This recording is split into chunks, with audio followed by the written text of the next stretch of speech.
I stood at the doorway of my own home, frozen, watching my husband smile as he stepped aside to let her walk in.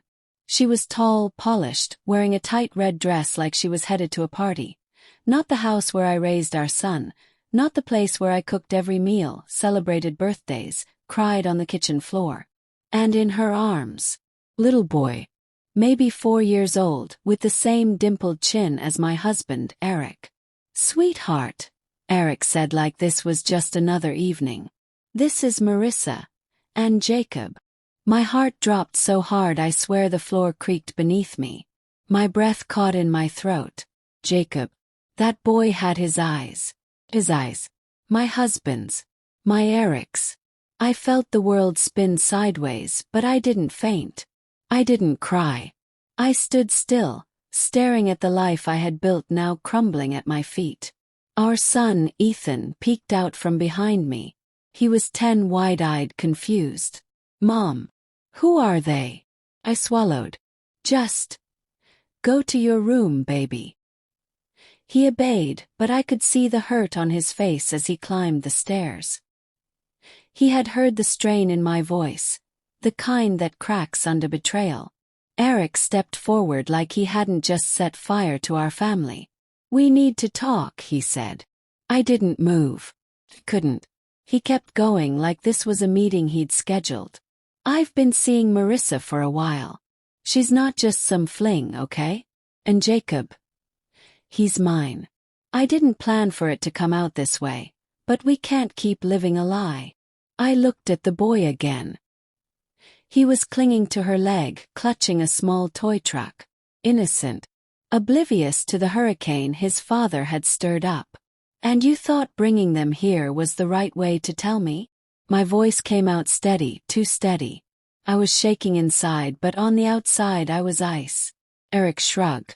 "I didn't want to keep sneaking around. I'm tired. I want a clean break." That was it. 10 years of marriage. A decade of shared dreams, of sacrifices, of motherhood, of moving cross-country for his career. And now he wanted a clean break. I laughed. Not because it was funny, but because it was absurd. "You cheated. You had a child. And now you want me to thank you for being honest." Marissa stayed silent, avoiding my eyes. Maybe she was guilty. Maybe she was smug. I didn't care. She was here and that was enough. Eric reached out like he could smooth this over with a gesture. "I'm not trying to hurt you." Too late. I turned and walked into the kitchen, needing space, air, anything.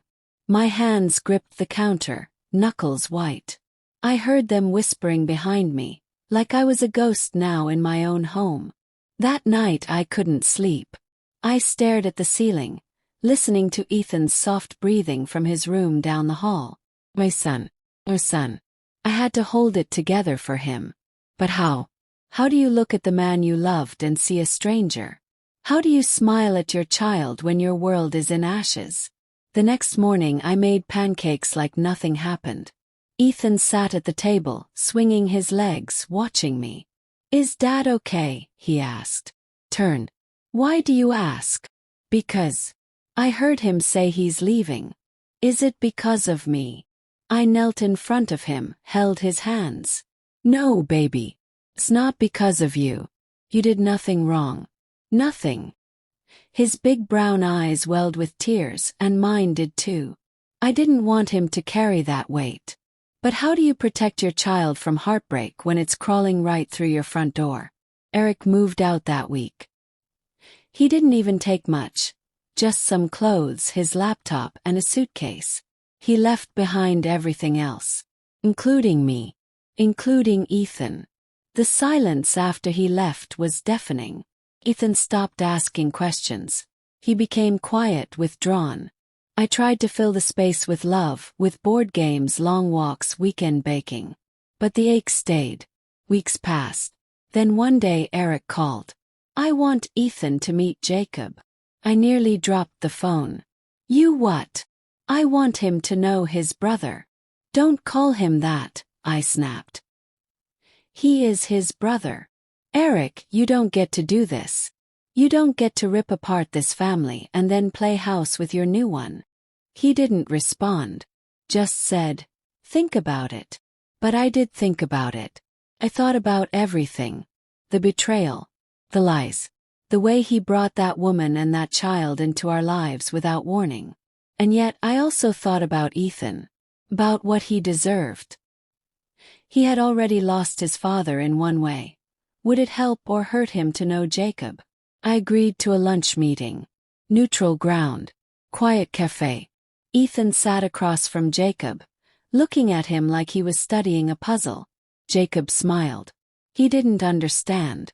He was just happy to have new crayons and a sandwich. Eric acted like nothing had happened, trying to get the boys to talk. Ethan, Jacob loves dinosaurs too. Don't you, bud? Ethan nodded, then looked at me. I gave him a small, reassuring smile. Then he turned to his father. If you love him so much, why didn't you love me enough to stay? Eric froze. The words hit like thunder. Everyone around us went silent. Even Marissa looked up, startled. My son had spoken the truth out loud, the one we were all dancing around. No filter. Just raw, honest pain. Eric looked at me, speechless.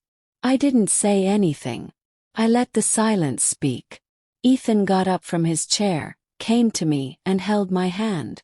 Can we go now? He nodded. Yes, sweetheart. We're done here. That moment was a shift. Not just for Eric, but for me. I realized I had spent so much time trying to make peace with a war I didn't start. Trying to understand a betrayal that had no logic. But my son, he saw it clearly. He saw through the masks and the games and went straight to the truth. From that day on, things changed.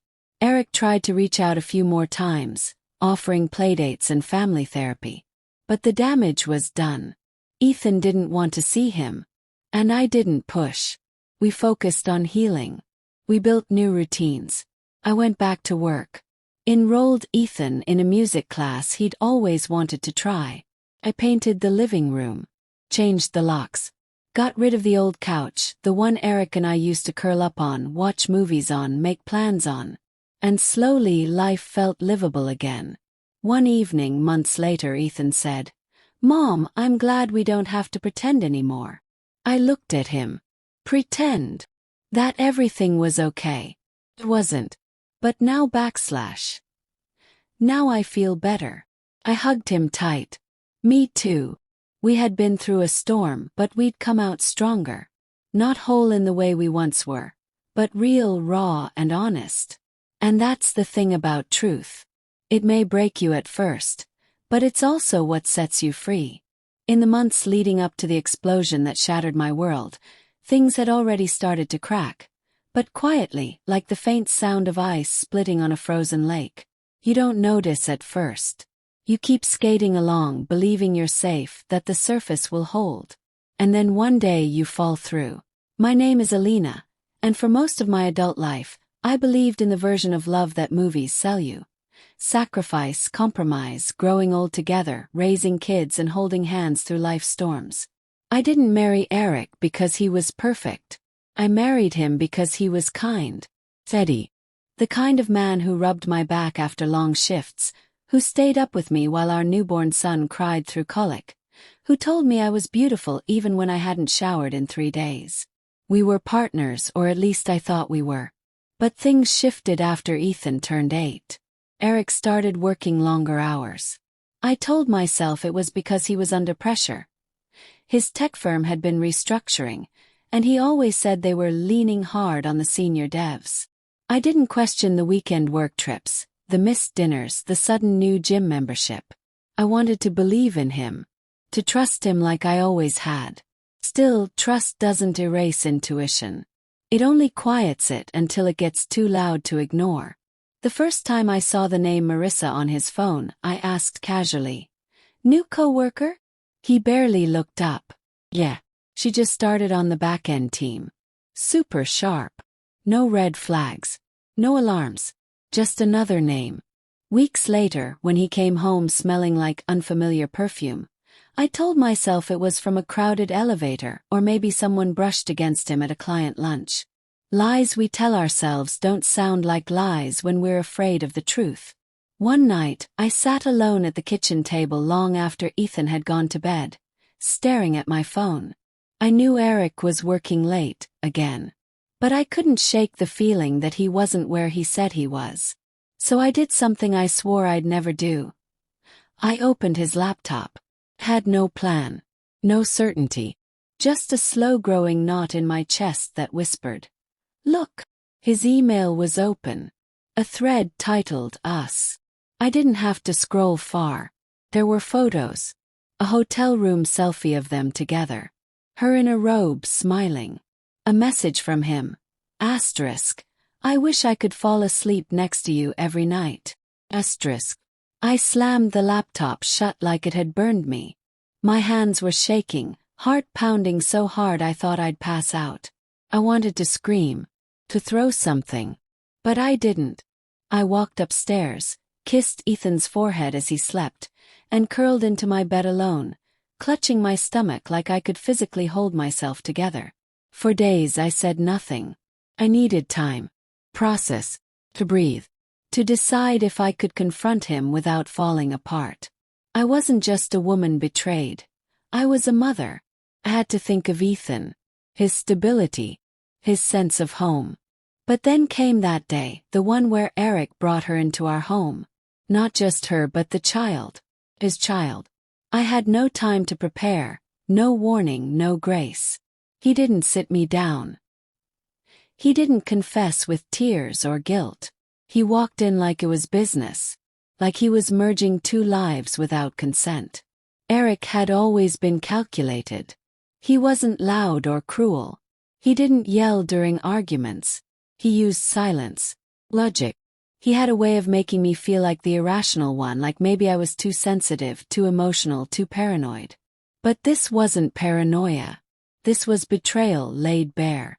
And yet, to truly understand the storm, you have to see the clouds that formed it. Eric wasn't a villain in the way you might expect. He loved Ethan. I never doubted that.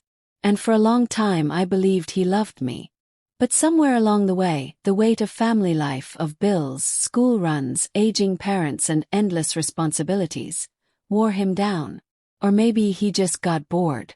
The danger of stability is that it can become invisible. I stopped being a mystery to him. Became routine. And Marissa. She was 29. No kids. No stretch marks. No grocery lists on the fridge. She was everything I wasn't, new. Exciting. Uncomplicated. She laughed at his jokes. She saw him as the man he used to be. Not the tired, emotionally distant father he had become. I'd be lying if I said I didn't hate her at first. That I didn't imagine a dozen ways to scream in her face. But then I saw her with Jacob. She was attentive. Loving. Fiercely protective. And when she looked at me that day in our living room, there was something behind her eyes, shame. Not pride. Not triumph. Shame. Maybe she didn't know about me at first. Maybe she did. Either way, she now stood in the wreckage of a life she helped destroy. And Jacob? He was the innocent one. He didn't ask to be born into betrayal. He just wanted a toy truck and a safe place to be a child. That was the conflict I couldn't solve. My anger was righteous. My pain deserved. But my son had a half-brother now. And one day he'd have questions. He'd want answers. He'd wonder why no one told him the truth. I knew I had to walk a line. Protect Ethan but not poison him. Be honest but not cruel. Heal without hardening. Our home after the split felt hollow. I rearranged the furniture. Threw out old photo frames. I couldn't bear to see our wedding picture anymore. Me in white, him grinning like a man who meant forever. I boxed it up and shoved it in the attic. Ethan asked questions I didn't always know how to answer. Do you still love Dad? I don't know. Will he come back? No, baby. Did he leave us because we're not enough? That one broke me. I pulled him into my lap, held him so tight. No. You are more than enough. Never doubt that. School he became quiet. His teacher emailed me. Asterisk, is everything okay at home? Ethan seems distracted lately. Asterisk, I told her the truth, or enough of it. We started therapy together. Just the two of us. A small, softly lit office with a woman named Julia who smelled like lavender and let Ethan draw while we talked. He said things I didn't expect. I feel like Dad picked them instead of us. He nodded. It feels that way. I understand. Did he love her the whole time? I don't know when it started. But I know that none of this is your fault. He looked up at me then, with eyes that saw too much for a 10-year-old. Then why does it feel like it is? Julia helped him work through that. Helped me work through it. I had spent so much time being strong I forgot to grieve. To let myself feel abandoned. Angry. Devastated. Meanwhile, Eric tried to maintain control. He wanted joint custody. I resisted at first. Not out of spite but fear. What kind of man brings his affair and secret child into his wife's home with no remorse? But the court didn't care about emotional betrayal. They cared about logistics. Eric had a stable income, a suitable home, a history of being an involved father. And so, shared custody was granted. The first weekend Ethan went to his father's new apartment. I sat on my bed and cried for 2 hours. Not because I missed Eric, but because I felt like a part of me had been taken. Every Friday handoff felt like a wound. Every Sunday pickup a patch. Ethan never said much about those visits. Until one night he finally did. Jacob's nice. He lets me play with his toys. That's good. Marissa's nice too. She makes grilled cheese like yours. I smiled but my heart twisted. Then he paused. But Dad pretends like everything's normal. What do you mean? He talks like it's fun. Like we're just one big family. But I don't feel that way. I didn't press further. I didn't want to plant seeds of resentment. But inside I was burning. Because what Eric wanted was to rewrite the narrative. To turn a painful reality into a fairy tale where no one gets hurt. But people did get hurt. We got hurt. I kept waiting for Eric to show remorse. Not just surface-level guilt but real ownership. But he never did. Not once did he apologize without caveats. It was always, I didn't mean to hurt you, or, I was lost, or, it just happened. No, Eric. It didn't just happen. You made choices. You covered tracks. You lived 2 lives and only came clean when it was convenient. I started to see him differently. Not as a villain, but as a man too weak to face discomfort. A man who would rather burn bridges than fix them. Still I tried to rise above. For Ethan. I showed up at school events. Sat in the same row as Eric and Marissa during the winter concert. I smiled for Ethan's sake, even when I felt like crumbling inside. But beneath it all, the wound remained. Until that day at the cafe, when Ethan looked his father in the eye and asked, asterisk, if you love him so much, why didn't you love me enough to stay? Asterisk. That moment was the turning point. The line drawn in the sand. Because in Ethan's eyes, Eric had not just broken a promise to me. He had broken one to him. And some promises, once broken, can't be glued back together. The aftermath of Ethan's question hung in the air like thick smoke. It was as if time itself paused, forcing everyone in the cafe to freeze for a moment.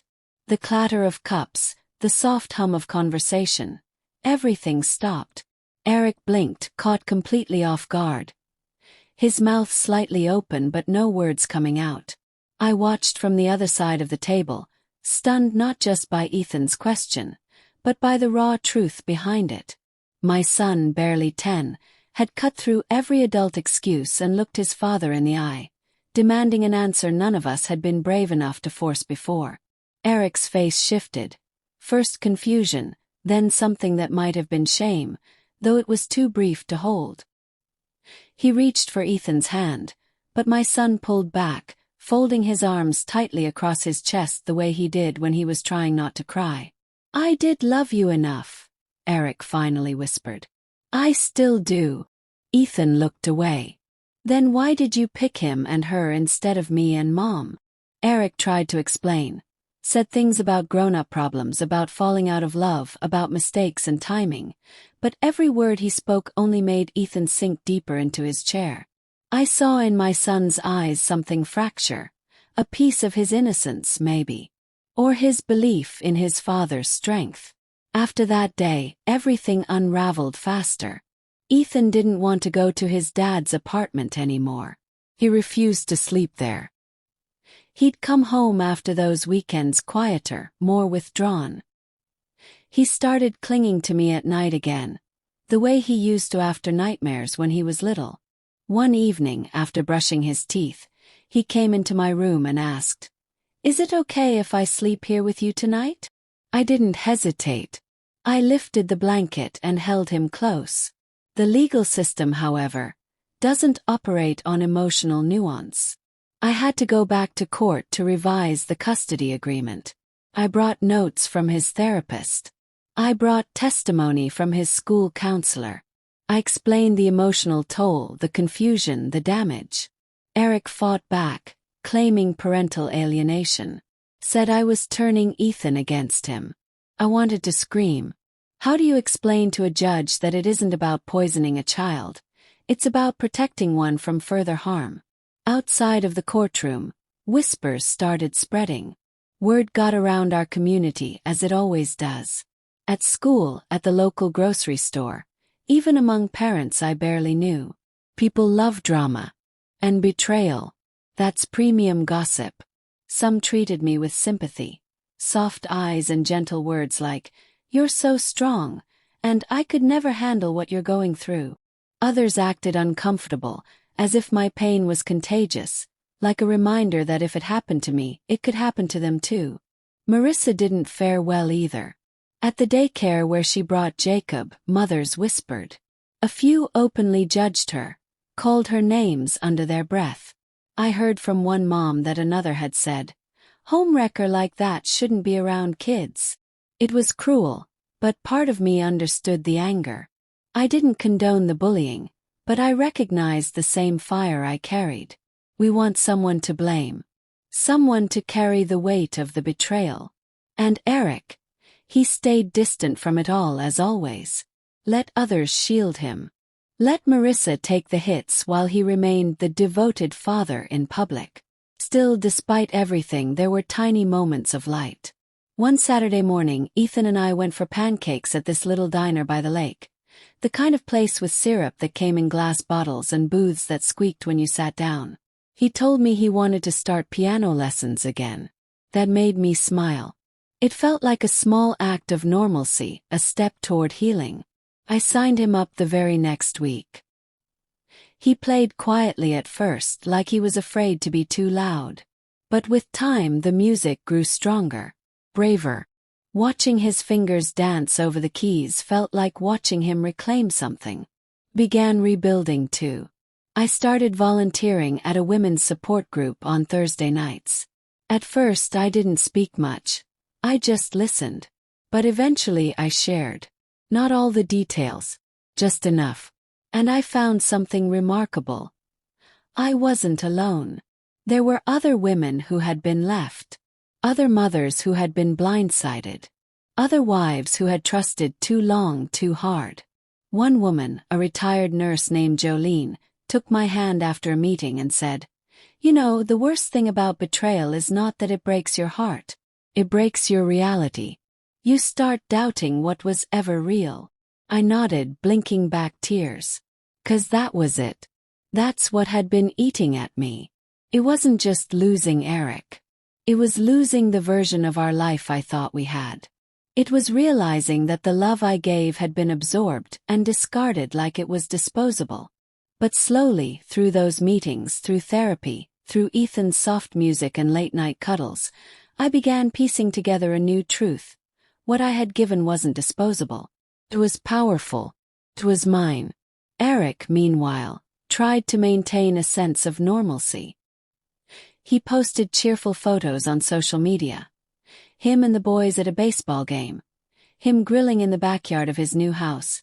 Him and Marissa smiling like nothing had ever shattered. But behind the filters and captions, cracks were showing. Ethan stopped smiling in those pictures. He stood farther away from Eric.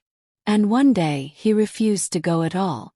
"I don't like pretending," he told me. "It feels fake." It was around that time that Eric's emails started changing tone. He wanted to talk, said he'd made mistakes, wanted to meet just the two of us. I agreed. We met in a quiet park where Ethan used to ride his tricycle. The air was cool, the sun setting behind the trees. Eric looked older, more tired, less certain. "I didn't expect all this," he said. "You didn't expect consequences?" "Yes," he sighed. "I didn't mean for it to hurt this much." I looked at him, really looked. For the first time in years, he didn't seem composed or invincible. He just looked like a man who had lost something important. "I never wanted to break the family," he said. "I thought I could find happiness without destroying everything." I let that sit. Then I said, "You can't light a new fire without noticing what you're burning. And you burned your son's trust." He didn't argue, just nodded. That night I didn't cry. I didn't scream. I didn't feel vindicated. I just felt done. Like something had closed. Not neatly. Not perfectly. But finally. And that's how healing begins. Not in dramatic forgiveness or sweeping gestures, but in the quiet decision to stop waiting for someone else to fix what they broke. In learning to breathe again. To love again. To live again. We weren't whole yet, but we were no longer broken the same way. And sometimes that's enough to start. The shift didn't happen all at once. Healing is like that. Less like a thunderclap, more like dawn inching over the horizon. But I remember the exact moment I chose to stop living reactively and start living intentionally. It was a Monday morning. I was packing Ethan's lunch when I caught a glimpse of myself in the microwave's reflection. Hair tied back hastily, circles under my eyes. A faded sweatshirt that hadn't fit properly since before the divorce. I looked tired, like someone just going through the motions. That image burned into me. Not because I looked bad, but because I realized I didn't recognize the woman staring back. That was the moment. I stood there holding a half-made peanut butter sandwich and decided I couldn't keep surviving. I had to start living. For me. For Ethan. I took action, real, tangible action. First, I enrolled in a business development course that met 3 evenings a week. It was something I'd always wanted to do back when I helped Eric manage the household and supported his career.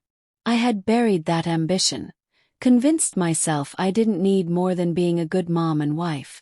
But I realized now, I deserved more. Not just dreams, purpose. Balancing the course with work and motherhood was brutal at first. I'd drop Ethan at piano, speed to class, take notes with one hand and text homework reminders with the other.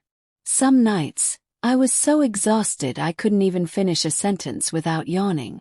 But the exhaustion felt different. It felt earned.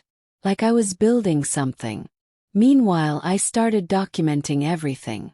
All the subtle ways Eric had emotionally manipulated both Ethan and me. The inconsistencies in his visitation behavior. The sudden silences. The emails that went from sweet to controlling. With the help of my therapist and a family lawyer, I quietly began preparing a case. Not to win, but to protect Ethan's emotional well-being for good. I wasn't fighting against Eric. I was standing for my son. I also reached out to Ethan's school and asked to volunteer in their community mentorship program. I didn't tell them why. But being around other kids, helping in classrooms, and talking to counselors helped me see how many families silently battled the same storms. Eric, on the other hand, was slipping. At first, he didn't notice the change. He kept sending those "let's talk" texts, still believing he held some authority in my world. But something about his tone had shifted, less confident, more hesitant. Even in our rare face-to-face exchanges, his eyes darted more, like he was unsure of how to approach me now. I think what really threw him off was that I didn't need anything from him anymore. I didn't cry during drop-offs. I didn't argue about weekends. I didn't even flinch when he brought Marissa to Ethan's soccer game. I just smiled, waved, and stayed on the opposite side of the bleachers. Ethan too had changed. He wasn't over it. Some scars take years, but he was more at ease. He'd started journaling, something his therapist suggested. And one afternoon, he came home from school and handed me a page he'd written. It read, "My dad lied. He said he loved me but did stuff that hurt. But my mom didn't leave me. She stayed. That's why I believe her love is real." I cried in the kitchen while he played Minecraft in the next room. Not out of pain. Out of the quiet power in his words. Out of pride. Out of love. The pivotal moment came 2 months later. Eric invited Ethan to a family dinner at his house. Him, Marissa, Jacob, and Ethan. No special occasion. Just a casual Sunday. But Ethan hesitated. "What if I feel weird again?" he asked. "What if I want to come home early?" I told him the truth. You always have the right to come home if something doesn't feel right. That dinner was the match that lit the turning point ablaze. Apparently, at some point between courses, Marissa had tried to insist Ethan refer to her as Mama Riss. She said it with a sweet voice, but Ethan told me later it made his stomach twist. He told her, "I already have a mom and I don't want another one." Eric got upset, told Ethan not to embarrass anyone. Marissa left the room crying. And Ethan, my brave, bold little boy, picked up his backpack and said, "Call Mom. I want to go home now." He didn't cry. He didn't yell. He just stood his ground. I got the call from Eric, short, clipped, awkward. "You might want to come pick him up." When I pulled into the driveway, Ethan was already standing outside, arms folded, eyes ahead. He climbed into the car without a word. We drove halfway home in silence before he said, "I'm proud I didn't shout." I looked over at him and smiled. I'm proud of that too. That dinner sparked the last legal push I needed. With my lawyer's help, I filed a petition for full custody. Not to cut Eric out, but to give Ethan the stability he was begging for. The therapist supported it. The school counselor provided documentation.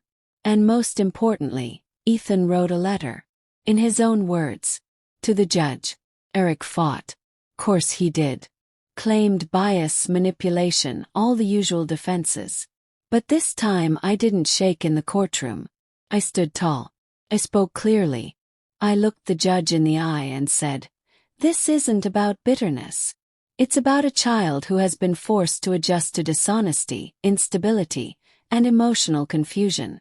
I want to give him safety, not spite." The judge took weeks to deliberate. Those were long, hard days. But one morning while sipping coffee at the kitchen counter, I got the email. Custody granted. Primary residence, mine. Visitation under structured conditions. I read the ruling 3 times. Then I sat down and cried. Not from victory, but from relief. The kind that pours through your bones and makes you feel like maybe, just maybe, the worst really is behind you. Eric called me that evening. For the first time in months, his voice was low. Tired. "I never thought I'd lose him like this," he said. "You didn't lose him," I replied softly. "You just didn't fight for him the way he needed." There was a pause. "I wish I could go back," he whispered. "We all wish that sometimes," I said. "But wishing isn't the same as doing." Then I hung up. That night Ethan and I baked cookies. A silly tradition we'd picked up during lockdown. He spilled flour everywhere and ate half the dough before it hit the oven. We laughed. Really laughed. And I thought, this is what moving forward feels like. Not erasing the pain. Not pretending the past didn't happen. But choosing each day to write a different story. one where we aren't defined by someone else's betrayal, but by our own resilience. A story where the woman in the microwave reflection becomes someone I'm proud to see. We were still healing, still figuring things out. But for the first time in a long time, we were free. The climax didn't come with courtroom gavel slams or screaming confrontations. It came quietly, unexpectedly, on a rainy Sunday afternoon, just after Ethan's 11th birthday. We were at home, just the two of us. I had let him stay in his pajamas all day, and we were assembling one of those impossibly complicated Lego sets he had begged for. Thunder cracked in the distance, and the windows trembled slightly. We were focused on the tiny gray bricks when my phone buzzed. It was Eric. I stared at the screen for a long time. The message was simple. "Can I stop by? Just to talk, please?" Ethan looked up, sensing the shift in my energy. "Dad." He nodded. "He says he wants to talk." Ethan didn't say anything right away. Then he shrugged, eyes back on the Lego instructions. "Okay. If you want." That alone told me how much he'd grown. He was no longer trying to fix things. He was letting me lead. I texted back. "You can come over. But just talk." Half an hour later, Eric showed up at our doorstep, standing awkwardly under a dripping umbrella. He looked older, more than just months older. There were new lines around his eyes, and a weight in his shoulders I hadn't seen before. Ethan stayed on the couch. I stood by the door. Eric took a deep breath. "I know I'm not welcome here. I know I've hurt you both more than I'll ever fully understand. But I need to say something. Not to excuse it. Just to say it." I didn't reply. I simply stepped aside, letting him in, not out of forgiveness but closure. He stood in the middle of the living room, awkwardly shifting on his feet. When I brought Marissa and Jacob to that restaurant, it wasn't just selfish. It was cruel. I wanted to control the story, to force it out into the open in a way that made me feel powerful. And I thought, if I did it boldly enough, I wouldn't have to feel the guilt. Like ripping off a band-aid. Ethan glanced up briefly, then kept building. "I lied to you," Eric continued. "For months. Maybe years. And when it all crumbled, I expected you to fall apart. But you didn't. You rose. And that," his voice cracked, "that scared me more than anything. Because it meant you never needed me. And I've spent my whole life needing to be needed." I didn't cry. I listened. Because the woman standing there wasn't the broken wife anymore. She was someone who had survived the storm, and grown stronger for it. "I've watched from a distance," he said. "The way Ethan looks at you. The way he trusts you completely. You earned that. Every day.